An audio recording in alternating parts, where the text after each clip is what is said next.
بسم اللہ الرحمن الرحیم۔ انسان پر کوئی بھی مصیبت، کوئی بھی پریشانی،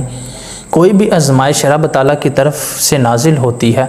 تو اس کی 3 وجوہات کتابوں میں مذکور ہیں۔ جو انسان پر مصیبت، پریشانی یا کوئی بھی کسی قسم کی آزمائش رب تعالیٰ کی طرف سے نازل ہوتی ہے، اس کی پہلی وجہ یہ ہے کہ انسان گناہوں میں اس قدر ڈوبا ہوتا ہے کہ رب تعالیٰ اس گناہوں کی سزا کے طور پر اس پر کوئی مصیبت نازل فرما دیتا ہے، اس پر کوئی پریشانی کو نازل فرما دیتا ہے، کوئی آزمائش نازل فرما دیتا ہے۔ اور دوسری وجہ جو کتاب میں ذکر کی گئی ہے وہ یہ ہے کہ بندے کے گناہوں کا کفارہ، وہ مصیبت، وہ پریشانی، وہ آزمائش جو رب تعالیٰ کی طرف سے اس بندے پر نازل ہوتی ہے۔ اور تیسری وجہ جو کتابوں میں ذکر کی گئی ہے وہ یہ ہے کہ انسان پر مصیبت، انسان پر کوئی پریشانی یا کوئی آزمائش نازل ہوتی ہے، یہ اس بندے کے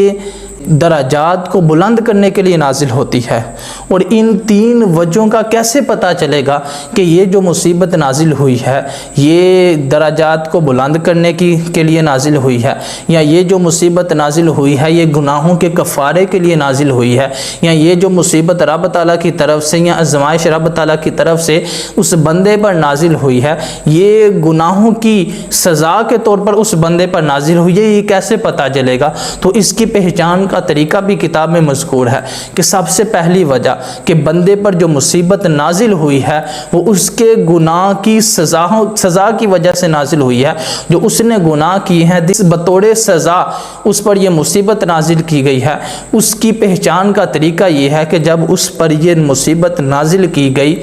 تو اس نے بے صبری اختیار کی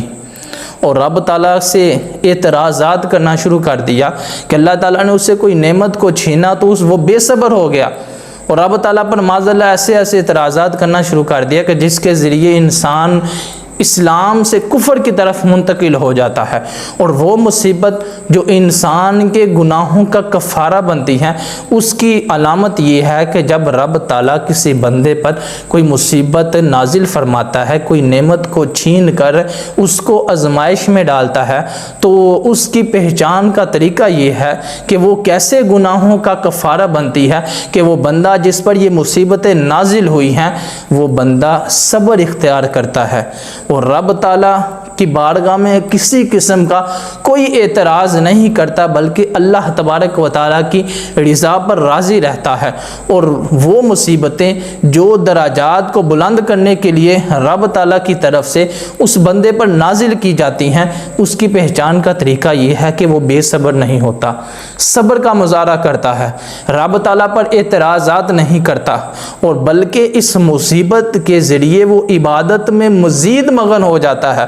کثرت سے رب تعالیٰ کی عبادت کرتا ہے، نوافل ادا کرتا ہے اور رب تعالیٰ کا شکر ادا کرتا ہے اور شکرانے کے نوافل پڑھتا ہے کہ مولا یہ جو نعمتیں تو نے مجھے دی تھی، یہ جو مصیبتیں تو نے مجھ پر ڈالی ہیں، یہ جس پریشانیوں میں تو نے مجھے مبتلا کیا ہے، یا تیری آزمائش جو تو نے مجھ پر نازل کی ہے یہ تیری ہی طرف سے ہے، تو ہی مجھے آزمائش میں ڈالنے والا اور تو ہی نکالنے والا ہے۔ یہ ان مصیبتوں، پریشانیوں اور آزمائشوں کی وجہ سے اس کی عبادت میں کمی نہیں آتی، بلکہ وہ کثرت سے عبادت کرنے والا بن جاتا ہے، وہ اللہ تعالیٰ کا شکر ادا کرنے والا بن جاتا ہے۔ رب تعالیٰ اس کے ذریعے اس کے درجات کو بلند فرما دیتا ہے۔ اب ہمیں سوچنا چاہیے کہ ہم کس کیٹیگری میں ہیں۔ اللہ تبارک و تعالیٰ سے دعا ہے کہ اللہ تعالیٰ ہمیں اپنی نعمتوں پر شکر ادا کر کے